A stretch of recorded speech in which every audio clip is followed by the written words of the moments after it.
Olá, eu sou Paulo Silva Pinto e este é o Poder 360 Entrevista. Estou aqui com Marcelo Abrita, presidente do Buzer. Bem-vindo ao estúdio do Poder 360.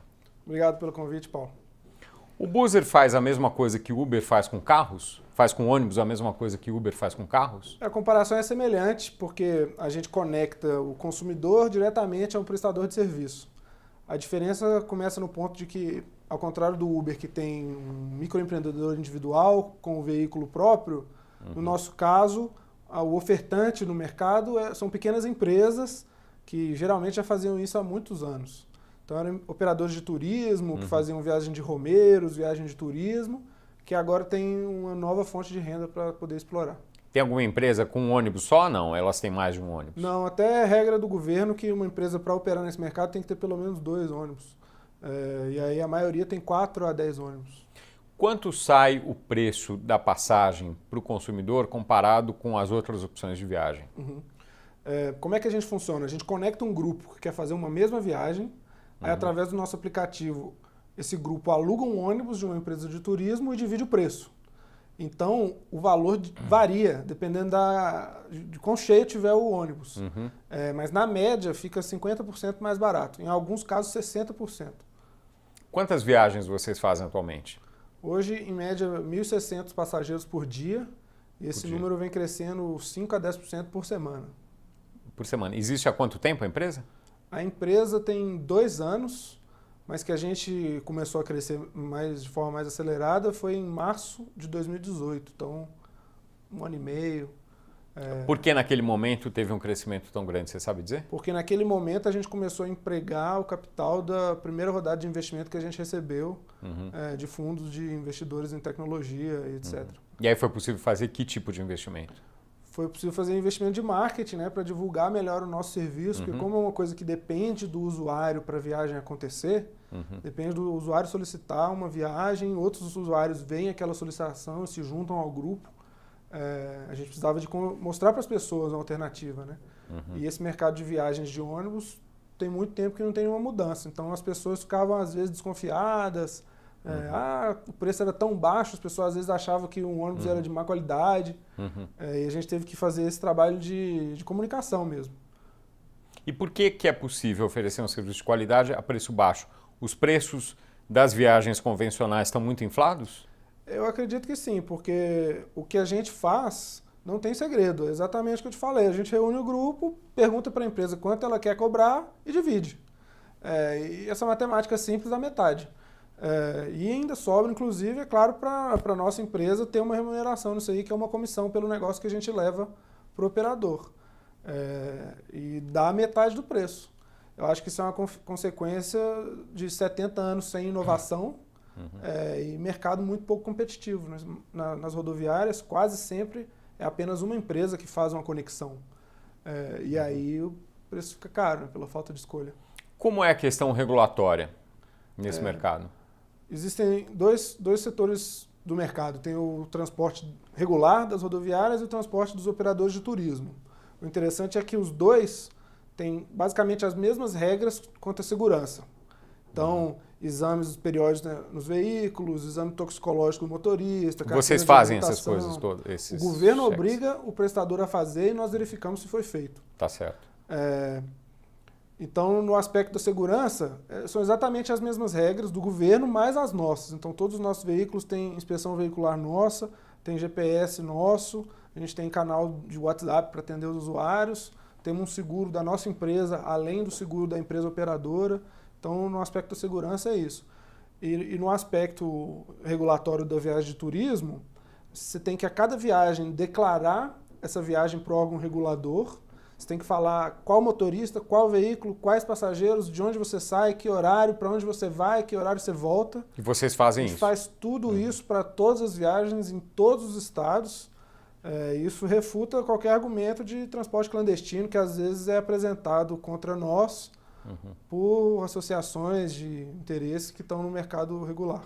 E agora, há um conflito em relação a isso? As empresas tradicionais querem tirar vocês do mercado? Aparentemente sim, a gente tem algumas ações aí na justiça, bem parecido com o que era do táxi contra o Uber quando o Uber começou. Elas alegam que a gente infringe um direito monopolístico deles a operarem as conexões. E nós mostramos que o que a gente faz nada mais é do que aproximar as pessoas que querem fazer uma mesma viagem através de um aplicativo, porque o fretamento sempre aconteceu. Quando um romeiro queria fazer uma viagem para Aparecida, ele não comprava 40 viagens na rodoviária, ele alugava o ônibus e ia. Só que antes ele não tinha uma alternativa digital para fazer isso, agora eles têm. Onde é o embarque dos passageiros? A gente utiliza estacionamentos, postos de gasolina, locais que não são as rodoviárias, porque na maioria dos casos as rodoviárias estão já meio desgastadas, especialmente no interior do país. E os passageiros, em geral, preferem não utilizar a rodoviária por essas questões. A gente, às vezes, numa mesma cidade tem mais de um ponto de embarque, então as pessoas acham bom que podem embarcar mais próximo de casa, etc. Então, além do aplicativo, que é a inovação mais cristalina que as pessoas veem, tem uma série de inovações por trás, entre local de embarque, mais tecnologia de segurança, a dinâmica competitiva entre as empresas, porque não é sempre a mesma empresa que está fazendo cada viagem. Porque semanalmente, diariamente, a nossa equipe lá comercial está negociando, buscando melhores preços para ajudar o consumidor. E o conforto é igual ao de um ônibus tradicional? Sim. O nosso objetivo é ficar nessa faixa de 50%, 60% mais barato para qualquer faixa de conforto. E o resultado disso é que, se você comparar um serviço padrão na rodoviária, o preço do nosso serviço premium é quase em linha, um pouquinho mais barato, 10% mais barato do que o preço do serviço padrão da rodoviária. E se você comparar elas por elas, em geral, metade do preço. Como é o serviço premium de vocês? Eles chamam de leito-cama. É um ônibus que a poltrona fica em 180 graus. Alguns veículos têm botãozinho que te faz massagem e uma televisãozinha passando filme. Mas isso existe nos veículos tradicionais também, serviço ou não? Existe, só vocês oferecem? Porém com uma oferta bem limitada. É raro você encontrar um veículo desse nas empresas tradicionais e no nosso caso é 40% da frota. Em quantas cidades vocês estão hoje? Mais ou menos 40 cidades que estão tendo viagens semanais. Tem umas outras 10 que o serviço já está disponível, mas é aquela coisa que eu falei no começo, ainda não é conhecido, então ainda as viagens não se confirmam, e estamos nesse processo de apresentar o serviço para a população. Em que estados vocês operam? Todos de Minas Gerais, eu sou de Belo Horizonte, me formei em São Paulo, a empresa começou nesse eixo, muito pelas minhas conexões, mas Minas, Espírito Santo até Porto Alegre, tudo. Então é sudeste e sul do país? E centro-oeste também, tem Mato Grosso do Sul, Brasília já é atendido, tem serviço de Brasília para Belo Horizonte, Brasília para São Paulo. Goiás está incluído? Não, ainda não. Ainda não, mas em breve teremos. E Nordeste vocês pretendem incluir também? Nos próximos 10, 12 meses a gente vai estar presente em todos os estados. Até na Amazônia? Sim. Há conexões ali importantíssimas, sabe, entre as capitais dos estados do norte. São conexões importantes para o povo que mora lá e conexões viáveis. E a gente já conversou com parceiros e a mesma matemática parece funcionar. Então a gente vai conseguir promover a mesma redução de custo em qualquer conexão do Brasil. Então, em termos de negócio, a empresa vai aumentar quanto em um ano? De novembro para cá a gente cresceu 15 vezes. Novembro de 2018 até hoje, agosto de 2019. Devemos crescer mais umas 10 vezes até o meio do ano que vem. Nesse momento a gente vai estar em linha com os grandes grupos, só que ao contrário deles que demoraram 70 anos, a gente vai fazer isso em 2 ou 3. Então a tecnologia permite esses ganhos de escala desproporcionais, né? Porque tem uma proposta de valor muito alinhada para quem trabalha, que está gerando renda, está gerando emprego, e para quem viaja, que está economizando. Então é aquele fogo de pólvora, é só acender que vai. Quantos empregos você gera? A nossa empresa tem 24 funcionários diretos e geramos mais ou menos 200 a 300 empregos indiretos entre motoristas, equipe de manutenção, nos operadores. Tem muitos operadores, quando nos conheceram, tinham 2 veículos, estavam sofrendo com a crise, que afeta muito diretamente o setor de turismo, e hoje se recuperaram, tem 10 veículos, mudaram de apartamento, tiraram o filho da escola pública, colocaram na escola particular. Às vezes o pessoal pede até para tirar foto, porque realmente está um negócio muito bom para eles e a gente fica muito feliz de promover isso também. A sede de vocês onde é? A gente tem uma equipe de desenvolvimento em São José dos Campos, Lá tem um polo tecnológico muito forte e tem uma equipe comercial e financeira em São Paulo. Mas temos a ambição de ser um projeto nacional, então teremos muito em breve escritórios nas mais diversas regiões do país. Como surgiu a ideia da empresa? Foi quando eu me casei, eu sou de Belo Horizonte, a minha esposa queria casar no litoral, a gente escolheu Arraial da Ajuda. E aí alguns parentes deixaram para comprar a passagem muito em cima da hora, ficou muito caro. E aí, vamos ver o que a gente faz, a gente procurou quanto custava um ônibus, alugar e levar, eram 30 pessoas, e cotar quanto custavam 30 passagens de ida e volta. E a gente viu que o ônibus era 30% do preço, e era uma viagem de 4 dias, porque o meu casamento foi num feriado, quinta, sexta, sábado, domingo. Então, para pagar o ônibus, para ficar lá parado, 4 dias, dava 30% do preço de comprar 30 passagens de volta. Aí eu pensei, 30% mais uma comissão para a gente, dá para fazer um negócio em cima disso aí. 30% da passagem de ônibus. Exato. Não é nem comparando com o avião. Não, do avião, se você comparar em cima da hora, é 10% do preço às vezes. Rio-São Paulo, a gente tem aquele ônibus cama, sai em média R$100, às vezes um pouco menos, porque aquela coisa está cheia, sai mais barato. E o avião, se você for comprar em cima da hora, passa de 1.000, muito fácil. E muita gente tem descido do avião para o ônibus, especialmente nessas conexões que não são tão longas, com o esforço de ir para o aeroporto uma hora antes, esperar o embarque, esperar a decolagem, desembarcar, esperar todo mundo sair. Acaba que a viagem de avião não é tão rápida assim.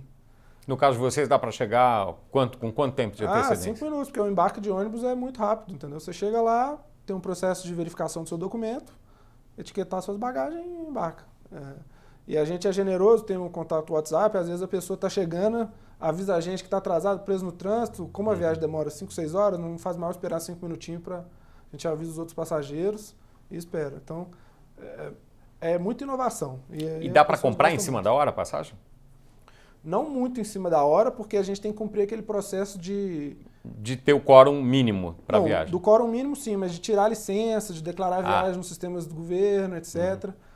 Isso demora umas 2, 3 horas. E aí a gente bloqueia novas reservas dali para frente. Entendi. Então ninguém embarca no ônibus. Chega lá e vai querer embarcar, não vai poder. Tá, então precisa ser no mínimo 2 ou 3 horas antes, exato, variando conforme a... E a gente faz também uma análise de background check dos passageiros para promover a segurança dos demais, né? Porque a gente pega o CPF de todo mundo e consulta nas bases de dados, polícia, Ministério Público, para ver se são pessoas inidôneas que estão querendo viajar. Isso a sua equipe faz, quer dizer, daqueles sistemas, 24 funcionários? A tecnologia tem esse poder. Você resolve um problema uma vez, ele está resolvido para sempre, sem nenhum esforço a mais. Então, basta colocar ali no sistema. Exatamente. Quando o passageiro cadastrou, já está rodando ali o código. Quantas pessoas você tem só para desenvolver tecnologia, só para criar? São 5 pessoas, mas são extremamente produtivos. É o novo mundo da tecnologia. Uma pessoa tem um impacto dramático na capacidade da produtividade da nação. Essa licença que todos os operadores têm que tirar, eles antes faziam manualmente, demorava um tempão. Aí a gente já tem um sisteminha que se aperta um botão ele tira a licença, em alguns estados. E aí a gente tem que fazer isso estado por estado, então ainda não temos todos. Mas daqui a pouco vai ser só apertar um botão e essas 2 horas vai cair para 15 minutos, entendeu? Então você vai poder registrar... Com menor antecedência. Com menor antecedência, que é o comportamento padrão da população hoje, né? Se você pegar o viajante de ônibus brasileiro, só 10% das viagens da rodoviária são vendidas online. E não é porque o povo brasileiro não está preparado para comprar online. É porque, em geral, para eles comprarem online, eles têm que pagar uma taxa de conveniência. E ainda tem que ir para a rodoviária para imprimir o ticket. E aí a viagem que já era cara sai mais cara ainda. E no nosso caso, as viagens são 100% reservadas pela internet e com antecedência. Então, é só você dar para o povo a alternativa que ele está preparado para saber escolher. Entre a sua ideia de criar a empresa e colocar em prática, foi quanto tempo? Mais ou menos 6 meses. Do primeiro conceito até a primeira viagem acontecer. Eu estava procurando sócio, estava procurando essa equipe de programação. E a primeira experiência que a gente fez foi uma coisa realmente muito simples. Eu mesmo coloquei o site no ar, tenho conhecimentos ali básicos. A sua formação é nessa área de tecnologia? Eu sou engenheiro aeronáutico. Aí tenho uma cabeça de engenheiro, mas não sou programador. Mas a primeira versão foi eu mesmo que fiz. Foi um sucesso muito grande. Em uma semana tinha 10 mil cadastros no site, em 2 semanas tinha 20. A gente colocou uma primeira viagem disponível, que foi Belo Horizonte e Patinga. Essa viagem encheu em 10 horas, que seria para o final de semana seguinte. E aí começou. Dali foi tudo bem natural, bem acelerado. Vocês fazem alguma rota que não é operada pelo transporte tradicional? Tem algumas conexões que a gente oferece com conexão, que sim. Por exemplo? Por exemplo, São Paulo, quer dizer, Belo Horizonte, São Paulo, litoral de São Paulo. É possível ir de Belo Horizonte para o litoral de São Paulo? Você consegue comprar tudo de uma vez, exatamente. Tá. No modelo padrão, isso acaba não acontecendo porque são monopólios regionais. Então, uma empresa que tem o monopólio de uma rota não tem participação na outra. E aí... Ele vai ter que ir para a rodoviária de São Paulo, comprar outra passagem, esperar às vezes várias horas e só então seguir para o litoral de São Paulo. Certo. E o ônibus é um meio de transporte muito versátil, porque o embarque e desembarque é muito rápido. E ele está passando na estrada, a estrada tem outras cidades, e você consegue capturar numa mesma rota principal a demanda de várias rotas secundárias. Por exemplo, São Paulo-Belo Horizonte de avião é São Paulo-Belo Horizonte. Você não vai parar no meio para pegar ninguém. Agora, de ônibus, vamos supor que você tenha 50 ônibus por dia fazendo essa conexão, 20 deles podem parar em cidades intermediárias e oferecer essas conexões entre as cidades intermediárias e entre cada uma delas as duas capitais, usando basicamente a vacância da rota principal. E com isso você mantém os ônibus cheios, né, e os preços mais baixos. Vocês têm concorrentes hoje? Os principais concorrentes são as empresas da rodoviária, e já há 1 ou 2 aplicativos que estão copiando o nosso modelo de negócio, até um grupo grande lá do Espírito Santo, que opera o sistema tradicional, copiou o nosso serviço também e passa a oferecer os nossos preços, e a gente fica feliz quando isso acontece, porque melhora o preço, só mostra que a nossa proposta de valor está encaixada e tudo que a gente quer é que o consumidor tenha mais espaço. Seria hipócrita da nossa parte reclamar de alguém que está fazendo a mesma coisa que a gente, sendo que o que a gente quer é dar mais opção. Mas é um risco de que vocês percam uma parte do mercado também com isso, não? Mas o objetivo nosso é atender o cliente. Se a gente for o melhor em atender o cliente e o cliente nos amar desesperadamente, a gente vai ter sucesso. Senão, nós vamos perder com razão. Tem que ganhar quem satisfazer melhor a necessidade do cliente. Em que é possível melhorar o serviço para ganhar mais clientes? Ou enfim? A gente está fazendo uma conexão com os aplicativos de mobilidade urbana, que você usa para chamar corridas, táxis. Você vai poder solicitar um táxi no destino quando você embarca no nosso ônibus. Então, você entrou no ônibus e vai perguntar, você quer um táxi no seu destino para te levar para casa? E aí você já vai poder pedir ali. E aí, quando o ônibus chegar por GPS ali próximo do local do embarque, a gente já vai chamar os carros para todas as pessoas que pediram. Quando você descer do ônibus, já vai estar lá o carro te esperando. Isso vai abrir uma nova possibilidade, tanto de negócio quanto de conforto para as pessoas. A gente pode passar a trabalhar com transporte de cargas simples, claro, roupas, cargas não perigosas, no compartimento de passagem de cargas dos ônibus, que são muito grandes e viajam vazios. Se a gente conseguir colocar mais alguma receita de carga no veículo, vai cair o preço das passagens. Então, o nosso foco é o foco obsessivo em cada vez mais barato pelo mesmo conforto. Isso do transporte de cargas seria para quando? A gente já pode pilotar, a gente ainda não fez porque temos tido sucesso fazendo o que a gente faz hoje e não queremos arriscar o comprometimento dos passageiros para fazer uma aventura. Então, a gente só vai fazer quando a gente tiver muita confiança que vai dar certo. Isso envolve a gente entender os modelos, como é que a gente vai garantir a segurança das cargas, notas fiscais, a gente leva isso muito a sério. Esse mercado é contaminado por denúncias de evasão de divisas, etc. E as nossas viagens todas são declaradas certinho na cravo. Se a gente for fazer transporte de carga, vai ser da mesma forma. Então, a gente leva muito cuidado para lançar um novo negócio. Serviço de bordo vocês têm? A gente distribui um chocolate no início da viagem, que é um agrado ao passageiro, uma coisa que custa muito pouco, mas promove uma melhora ali no ambiente muito legal. Quando você entra numa viagem nossa, parece que é um grupo de amigos. Não tem aquela atmosfera que está cada um no celular olhando ali, esperando. As pessoas ficam fiéis, viajam regularmente, acabam se conhecendo, conhecem o motorista pelo nome, tem essa de ganhar o chocolatinho, água, e fica um ambiente mais agradável. Já teve algum problema com segurança? A gente já teve pneu furado, pequenos acidentes. Assalto, não? Teve um assalto no Rio de Janeiro, infelizmente. Um motoboy parou e roubou o motorista. Assalto ao veículo não teve. Roubou o celular Aos passageiros não teve nada nunca. Nunca teve. Em quantas viagens que vocês já fizeram? Mais de 250 mil passageiros. O ônibus ele é meio seguro, né? É difícil. Um veículo grandão, então não tem tanto histórico. Vocês pretendem operar no transporte dentro das cidades também? Existe a possibilidade, porque o mesmo problema do rodoviário se repete dentro das cidades, que é a mesma empresa fazendo aquilo da mesma forma há décadas. E isso aí é onde tem espaço para inovar. O Uber deixou isso claro no táxi. Com certeza existe oportunidade no transporte coletivo urbano também. Só que a gente entende que dentro da cidade a questão do trânsito, a questão da malha viária, dos outros modais é mais sensível. Você introduzir novos ônibus nas estradas é uma gota d'água no oceano. Agora, você colocar 10 novos ônibus na cidade de São Paulo, no eixo principal, vai ter um efeito. E a gente não quer desagradar a sociedade, a gente quer ajudar a sociedade a melhorar. Então, a gente acredita que dentro do transporte urbano tem que ter uma relação mais próxima com as prefeituras locais. A questão regulatória é mais complicada, você acha? Não é que é mais complicada, eu acho que ela faz mais sentido. Não dá para você imaginar que a cidade vai simplesmente deixar qualquer um colocar o ônibus lá, porque pode ter um problema de trânsito brutal na cidade, especialmente nas metrópoles, que é onde estão os maiores problemas.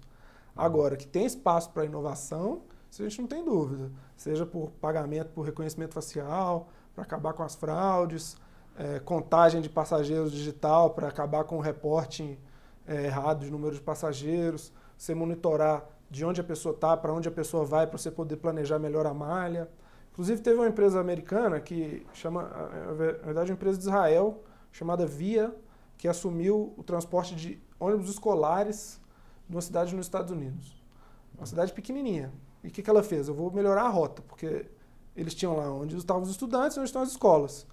E faziam isso da forma como sempre fizeram. Essa empresa veio, apertou o play no algoritmo, economizou $1 milhão por mês, com os mesmos ônibus. Por quê? Eles passaram a fazer as curvas no bairro ali, evitar trânsito, coisas que para a pessoa é praticamente impossível e para o computador é banal. Então, a inovação acontece por aí. Que inovações estão por vir nesse mercado a partir da experiência de vocês? Olha, o principal é a expansão da malha. Isso vai possibilitar o surgimento de conexões que hoje não existe. Como eu falei, daquela coisa de você utilizar 2 pontos dentro de uma mesma malha para oferecer aquilo. A gente vai passar a utilizar veículos menores para cidades menores. Isso você consegue reduzir ainda mais o custo, porque não faz sentido você mandar um ônibus de 2 andares para uma cidadezinha que tem 10 mil habitantes. Você pode mandar um micro-ônibus. Pode mandar um micro-ônibus, pode mandar uma van. Aí você coleta aqueles passageiros, leva para um hub e dali eles vão para o destino final. E são coisas meio que óbvias se você parar para pensar. Isso é o mesmo, a gente está inserido no segmento de turismo. O hotel da cidade pequena não é do mesmo tamanho do hotel da capital. E o ônibus hoje é o mesmo. Isso não faz sentido. Você acha que é possível ter isso para avião, por exemplo? Pode ser que sim. A diferença do avião é que ele depende dos slots nos aeroportos, que por sua vez são infraestruturas bilionárias, que é muito difícil você construir, né? O ônibus não, ele é ultra versátil. Hoje, com a tecnologia, a própria rodoviária é dispensável, porque você consegue comunicar para as pessoas com muita facilidade onde vai ser um local de embarque, desde que seja um local seguro, com transporte público disponível, pode ser em qualquer lugar. Você acha que as rodoviárias vão acabar desaparecendo? Acho que desaparecer não, mas elas vão diminuir o fluxo muito, muito grande. O fluxo da rodoviária vai ser dividido entre dezenas de locais de embarque. Tem uma empresa que é muito parecida com a gente na Alemanha. Na cidade de Berlim, ela tem 18 pontos de embarque diferentes, em uma cidade. E você vê São Paulo, que é a capital principal cidade do Brasil, assim, em termos de movimentação de passageiros, tem 2. Terminal Barra Funda e Terminal Tietê. Então, tem Jabaquara também. mas é um volume muito baixo. Então, o grosso mesmo está tudo Terminal Tietê. E não faz sentido. O passageiro que vai viajar para o sul do país tem que embarcar ao norte da cidade, que tem 40 quilômetros de malha urbana, cheio de trânsito no meio. Tinha que embarcar no sul da cidade. E essas coisas. Você acha que, quer dizer, em pouco tempo vocês já fizeram uma mudança grande. Daqui a 10 anos esse mercado vai estar muito diferente do que está hoje? 10 anos, provavelmente vai ter mudado bastante. O que vai mudar muito mesmo é 20 anos. Que aí você entra no horizonte do carro autônomo, já vai virar em 20 anos vai ser realidade, vai ser coisa do dia a dia para todo mundo. Parece que é fantasia, mas não é. E a energia elétrica, que vai reduzir os fatores de custo. Que vai ser uma discussão que a sociedade vai ter que enfrentar, porque tem muitos trabalhadores que trabalham na direção, mas que vai acontecer, é inevitável, e esse debate tem que ser feito de forma transparente com as empresas, com os trabalhadores, com o governo, para se preparar. Em 10 anos, acredito que a gente vai estar começando a introduzir os veículos autônomos nos principais eixos. E em 20 anos vai ser só veículo autônomo, pode anotar. Incluindo para ônibus, por exemplo? Com certeza. Na verdade, se você pensar, o ônibus ele é mais fácil do que o carro, porque a estrada ela é mais monótona, não tem um monte de gente atravessando, é só ali a estrada. Inclusive já tem nos Estados Unidos uma experiência que é o seguinte, eles viajam com caminhões, em que o primeiro caminhão tem um motorista, só que aí 3, 4 caminhões vão atrás desse primeiro sem motorista, porque se o primeiro caminhão freia, todos os outros caminhões já freiam também. É quase um condutor de um trem, né? Quase um trem. Aí o que acontece? Aí esses ônibus que estão seguindo, quando eles chegam na cidade de destino deles, tem um motorista lá, ele sai da estrada, pega o veículo e assume ele na ponta urbana. Mas aí você melhora a vida de todo mundo, porque você tem menos motoristas fazendo viagem longa e os motoristas estão concentrados ali na cidade. O cara não tem que fazer uma viagem, ficar longe da família. Então essas mudanças que às vezes parecem que vão eliminar os empregos, na verdade acabam dando mais flexibilidade às pessoas. Marcelo, já para ir terminando aqui, vocês pensam em fazer uma oferta pública de ações para expandir a sua empresa?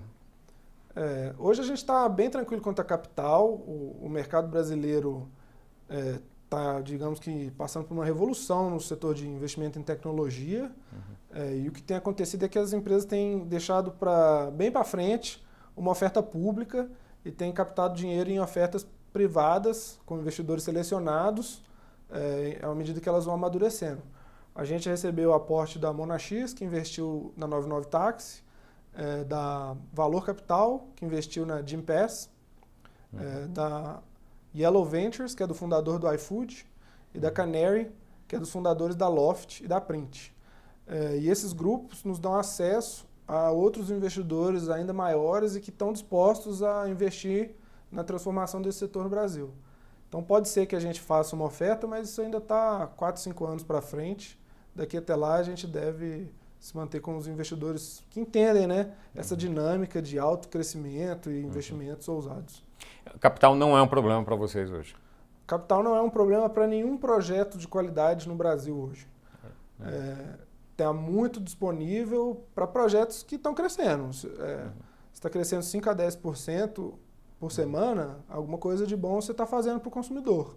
E aí existe um tipo de investidor que está preparado a apostar, investir nisso, e acho que a gente vai ter melhorias significativas em todos os serviços, sejam eles fintechs, mobilidade urbana com esses patinetes, agora chegando através de nós no setor rodoviário, reservas de hotéis, consumo de música, você vê, todas essas coisas passaram por transformações patrocinadas por investidores de tecnologia que estavam distantes do setor rodoviário.